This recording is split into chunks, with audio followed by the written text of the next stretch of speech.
Good afternoon. My name is Benjamin, and welcome to another episode, I guess episode 2 of Ben's Political Soapbox. And yes, I actually did script this episode for once. Sorry, this screen right here that you're actually able to look at because it's, on your screen, that is just where I am. By the way, ignore what it's talking about. This is the video is kind of relevant to what I chose. It's just some Khan Academy thing explaining everything. Anyway, and this is a series where I spend some time discussing an issue or feature of political culture and generally give my opinions on that. I'm only doing this episode today right now because this weekend in Georgia sports has been really embarrassing. Oh my god, this weekend in Georgia sports has been embarrassing. Oh, first the Braves give up 10 runs in one inning. And then the Bulldogs went and lost to fucking South Carolina.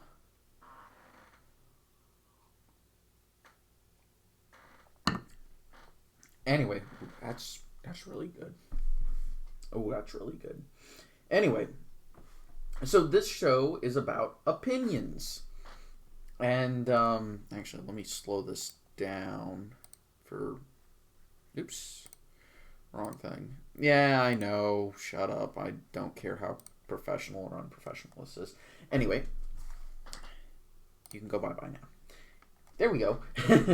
Anyway, this is a show about opinions. Just because you may not agree, or you may disagree, just because you may not agree with what I say, doesn't mean that I am wrong. Now, that also doesn't mean that you are wrong. It just means we disagree, okay? And if I'm mentioning anything that is actually a fact or something, I'm going to explicitly state what I'm about to say is fact. And then at the end of it, I'll say, now we're going back to my opinions. Let me make sure this is clean and professional. There we go. Yes. Good. But, yeah. So, what is today's topic? Is there such a thing as too much democracy? And please, put your pitchforks down now that I've given you time to dwell on that question. I'm not going to argue for a monarchy or a totalitarian regime or anything like that, or, some sort of hierarchical structure or anything. I'm just going to argue that a system can represent the people too much. And yeah, that still doesn't sound quite right. Let me go ahead and explain my point of what we're trying to get at here. And that's direct democracy is overly reactionary and generally leads to bad ideas getting passed too quickly. Now, in a small club or even a small town of maybe a couple hundred people, direct democracy is perfectly okay. I don't see a problem with that. Or at least a direct representative democracy, where basically a direct republic, where you vote for representatives to actually govern. That's not a problem in a super small town or a club or something like that, right? But when you get to the state level, or the state level, that's a bad way to put it, but when you get to larger jurisdictions and larger groups of people,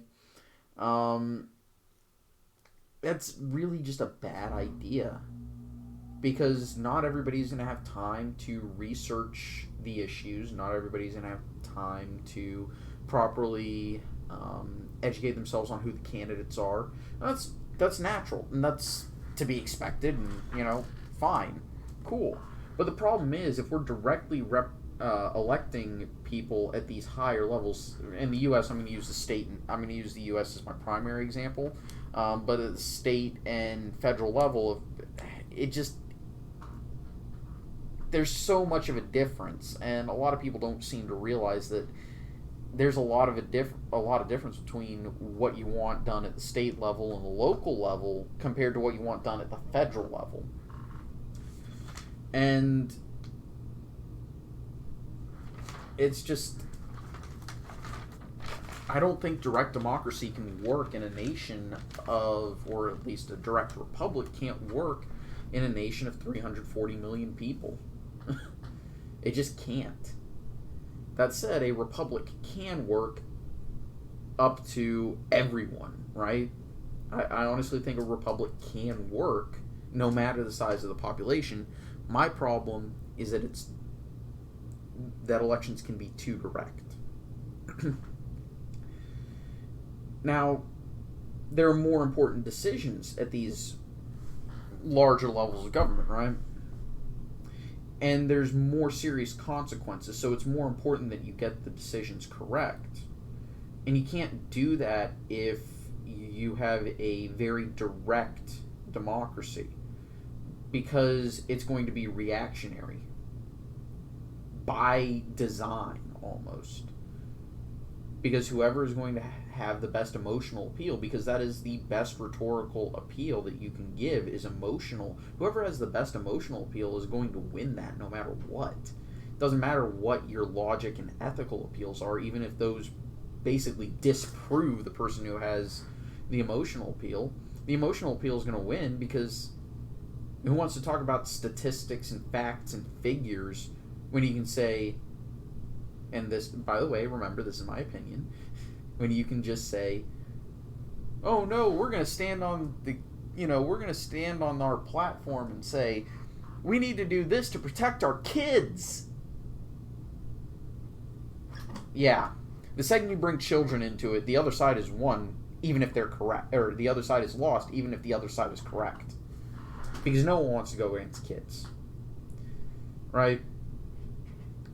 So, the other part is that people overreact to everything.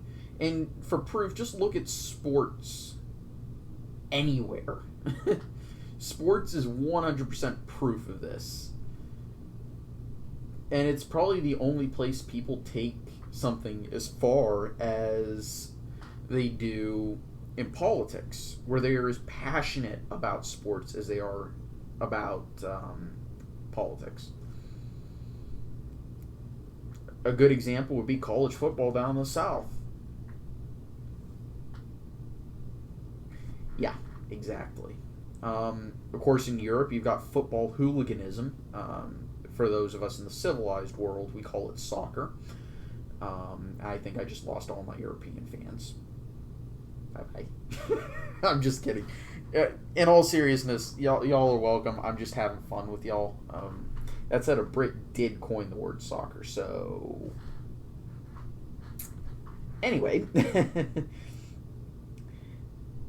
I know it doesn't represent all fans. The most vocal fans don't represent all of the group, but everybody does get passionate. I mean, I can go out there and grab my Josh Gordon jersey, but that's beside the point.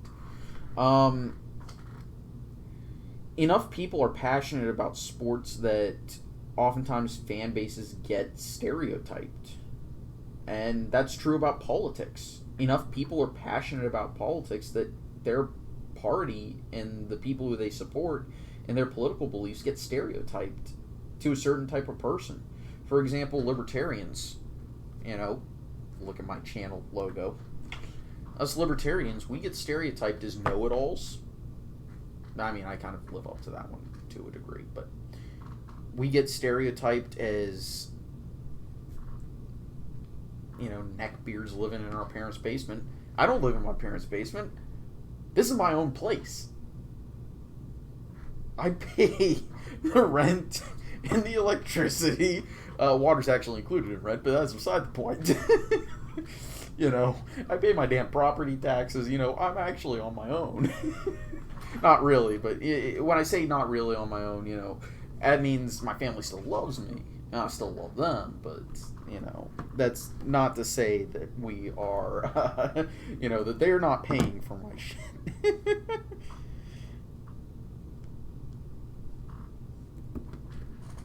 Anyway, but with a large enough group of people can take over those fandoms and really just make everybody sour on them, I'm not going to say these are the bandwagoners because that's not entirely accurate, but the ones who are the most passionate often ruin it for everyone. So, oops. Okay, good. I just want to check audio settings. Anyway, so I'm going to go to a little bit of a history lesson that shows that if an idea is popular enough and has enough support, that even if it's overreactionary and kind of bad, no amount of checks and balances can stop it. Even if it's a terrible, horrible idea. And for that, we're going to a case where there was a very democratic nation.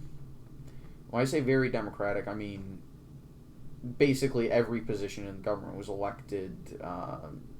Every position that had any power in the government was elected directly. So yeah. It was a parliamentary system with a president and a chancellor. Yeah, they called it a chancellor. Whatever. The chancellor was kind of like the speaker, what most people would say, the speaker of the House or the prime minister, basically. But they had a president as their head of state. And yeah. Now this government was called the Weimar Republic, aka post-World War I Germany. And its system was interesting. It was a republic, as in they elected representatives to represent their interests in the government. And if a party got votes, they were permitted into the Reichstag. Now, that's fine. That's all well and good. But let's talk about some of the things about the Weimar Republic. Their constitution didn't mention parties at all. Now, that's not to say that's a bad thing. I don't think it's a bad thing. Some people will. The reason why I don't think that's a bad thing is we here in the United States, there's no mention of parties in the Constitution, but it works fine for us. But there's a difference here. And this is the difference that I want to get into. Now, was the system that Germany was using fair and very democratic? Oh, hell yeah. Now, the president was also elected directly at the time, right? And there was a slight problem. The president, generally speaking, was supposed to defer to the Reichstag and say, okay, well, if you pass a law, I can either sign it off and say we're good, or I can veto it. But the German president at the time could also govern by decree. Basically say, we need to get this done now, and going through the Reichstag is going to take way too much time. And honestly, that power was kind of needed post World War I in Germany, because the Weimar Republic had debatable legitimacy for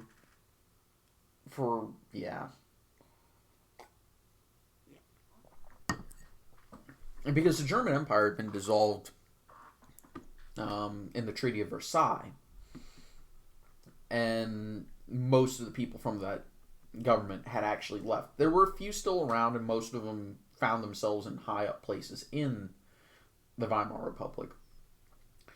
And I'm going to tell you something that's surprising. It actually did okay for a couple of years, minus the hyperinflation incident. But serious economic problems, including that hyperinflation incident, kind of wrecked it. So that hyperinflation incident was the first time a certain mustachioed dictator would show up.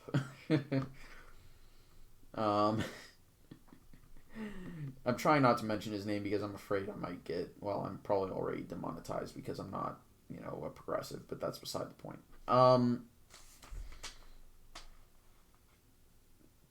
There was, of course, the Great Depression that made things even worse, and generally speaking, at least as far as I can remember from my studies, during times of extreme political volatility or economic volatility, generally speaking, people move to the political extremes. Sorry about that, I'm just organizing stuff. And that's to be expected if we are 100% honest.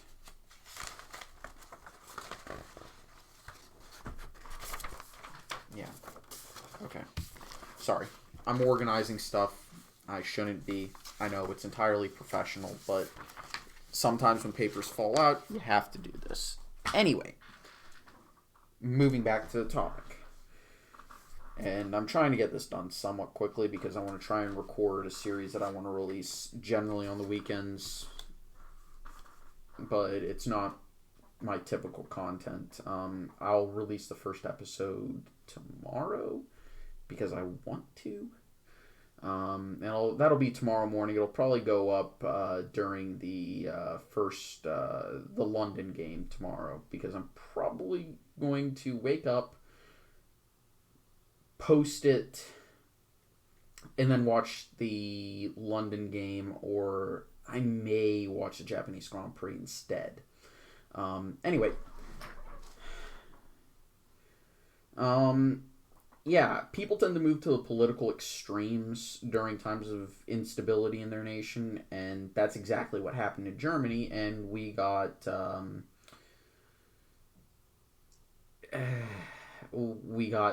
person.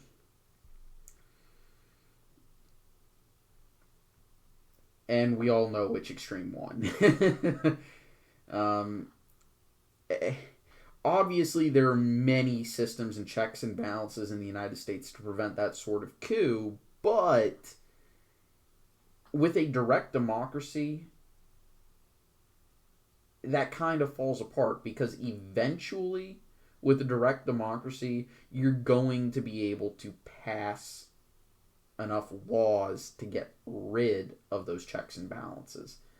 It may take a while, but if your popularity and your base is stable enough and can keep pushing, eventually it's going to happen. You know, let's just say Congress and the president were elected directly and enough people were on board and they were eating their, bowl of crazy in the morning without any milk. They could get enough Supreme Court justices through court packing, and eventually you wouldn't be able to stop them from interpreting the Constitution like that in whatever way you think is the extreme that would destroy this nation. Anyway, it can happen, okay? Will it happen? No, but a direct democracy makes it more possible. Now, we have one of the toughest republics or governments in the world to corrupt. Our chief executive has term limits. That's important. You need to get it in Congress and the Senate, but the president is good enough for right now. Our highest court has lifetime appointments. Now you're going to say, well, wait, can't that make it more likely to be corrupted? Yes and no. The reason why I say yes and no is because those lifetime appointments make it so that you can so that way a previous president will still have, or a previous government can still have an effect on the current government. We've still got, I think we still have a Reagan justice on the court. I know we have Clinton justices on the court, and we definitely have Bush and Obama justices on the bench. And people are going to say, well, yeah, but do we really need that? I'm going to say, actually, yes, we do, because it provides more continuity from era to era to era. Okay? So I think it's a good thing that we have lifetime appointments for Supreme Court justices. And we have two chambers in our legislature that have different term lengths as well as different purposes. Right? They have the same job, but they have a different purpose based off of their representation. This actually brings me to my third point. Or not my third point, my second history lesson. And also explains why the United States government is so, quote, undemocratic. And that's not an unfair assessment. So the founders and authors of the Constitution were afraid of two things. And the first was the capricious will of the people. They were afraid of mob rule. They were afraid of direct democracy. And I can't exactly blame them. But the second thing they were afraid of was a strong, centralized government. It's not like they had fought a revolution against one. So, yeah. There were still debates during the Constitutional Convention about how the new republic would be formed. Would the legislature have one or two chambers? Would there be a head of state? How much representation should exist in that legislature? Well, the large states, New York and Virginia, they wanted a government that was purely... They wanted a legislature that was purely representative of each state's population. Well, the small states didn't like this because to them, that was a way for New York's and Virginia's and even Massachusetts at the time, that was a way for those states to force them out of the government so they didn't have any say. Now, obviously, there's cultural differences between the regions of the United States that made this a little bit of a weaker argument, but it's still a reasonably strong argument because a lot of those states had their own internal divisions between the areas that gave them the large populations and the areas that were kind of like, say, at the time, your South Carolinas, your Georgias, your Delawares, your New Jerseys, that were more rural and less likely to be on board with what the urban city dwellers wanted and needed. It was based... So, there was another plan where the idea was to split the legislature into, each state would get equal representation. And this was to represent the idea that all states are equal. Which they are. They should be, right? Each state is a state. Each state should get a say in how the government is run, right? That makes sense. That's fair. But so is the other one. The other one is fair because why give power to places where people don't live? Right? So they came to a compromise. There would be one chamber where seats were allocated by population and by state, by the population of each state. And this we now call the House of and this was called the House of Representatives, right? And then the other would represent the states.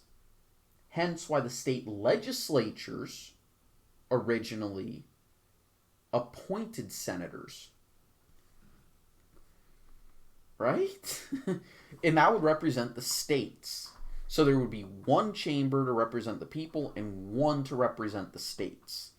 And they would have to come to an agreement before a bill got sent to the president to sign.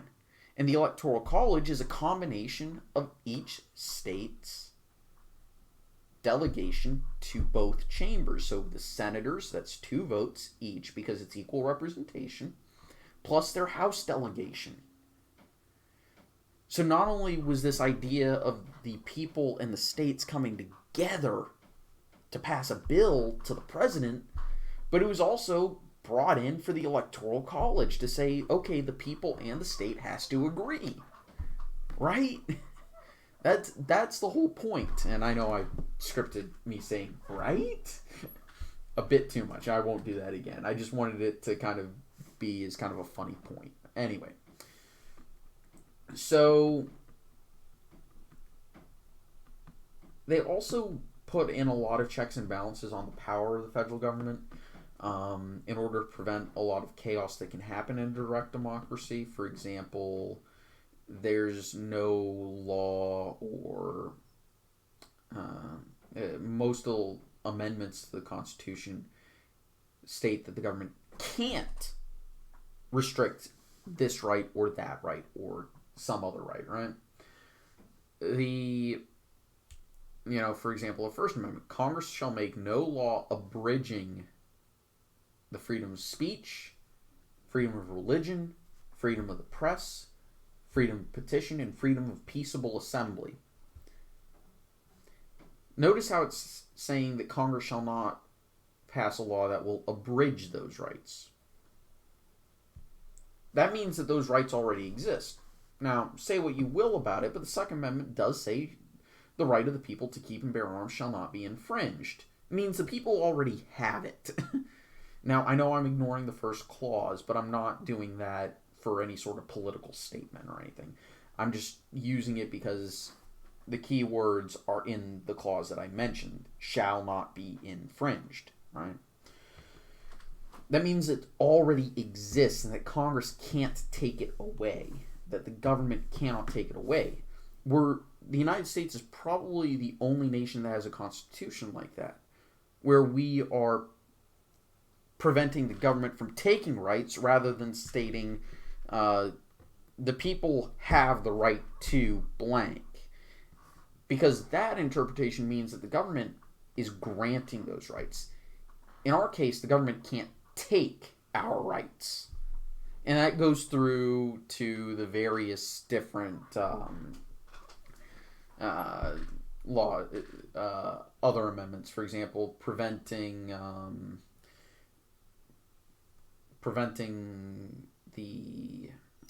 double jeopardy, requiring a jury of your peers, a fair and speedy trial, protections against unwarranted searches and seizures, etc., etc. And even at the end, it says if a power or right is not explicitly granted to the federal government, it shall pass to the states or to the people. Yeah. Talk about a constitution that is saying that the people have those rights. I like that. So, why does it matter? Well, this set up the United States as a federal republic, as in it's a republic that has different levels of government to handle different responsibilities. Okay? As in, there are a few things that need to be handled nationally: interstate commerce, national defense, international trade, stuff like that, right? But a lot of things could be handled at the state level. And a lot of things should be handled at the state level that are handled at the federal level. Because people thought they were the problem of the federal government, even though it was more of a state thing. Whatever. And it needs to also be a recognition that the power in this government needs to be split between the people and the states. Not the government. The people in the states. And that there needs to be a consensus of that. Right? However, there's a significant portion of Americans who want to make this a direct democracy. And honestly, I think if we're going to do that, we may as well get rid of state boundaries, because there's no point in doing that. There's no point in having states if we're going to be going to a direct democracy at the federal level. Because at that point, a Texan's vote interferes with a Californian's vote. At that point, a Missourian's vote will interfere with a Georgian's vote. Someone in Wisconsin, their vote is going to affect the votes in New York. And I think this is bad because I think what it does is it demonstrates a lack of knowledge of the parts of this government, as well as not understanding the history and laws of the nation.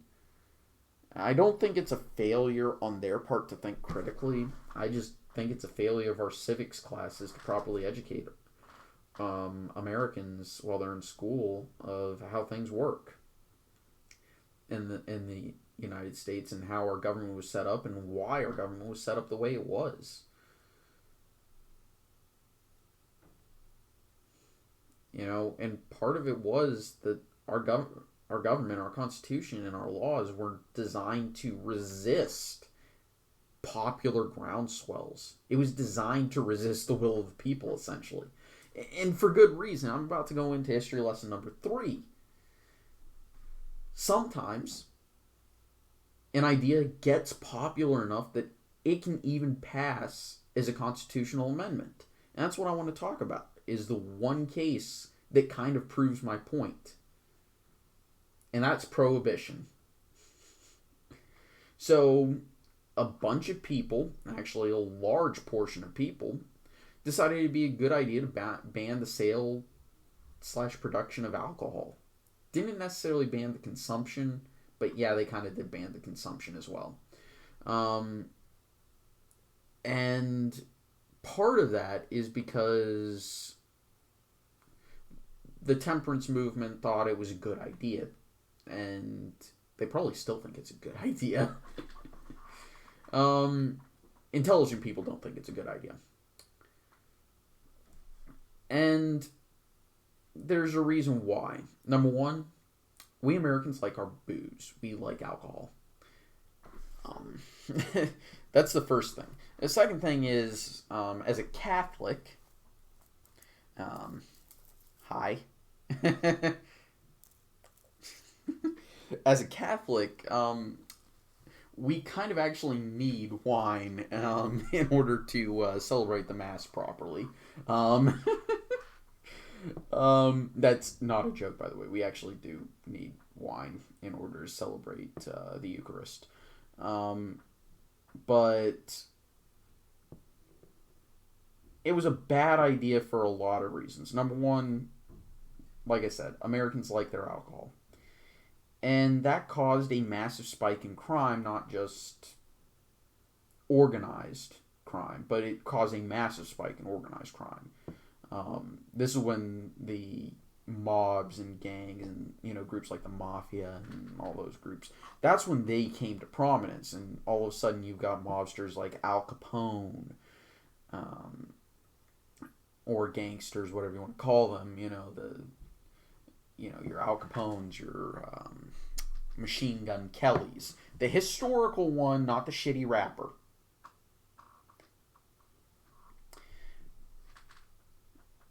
But yeah, exactly. It caused a lot more problems than it intended to. And it failed at getting Americans to drink less. As a matter of fact, they probably drank more during Prohibition than they did beforehand. It also created NASCAR. That last one isn't a bad thing, but it is where the bootleggers went when they could no longer make money transporting liquor, because, well, Prohibition was over at that point.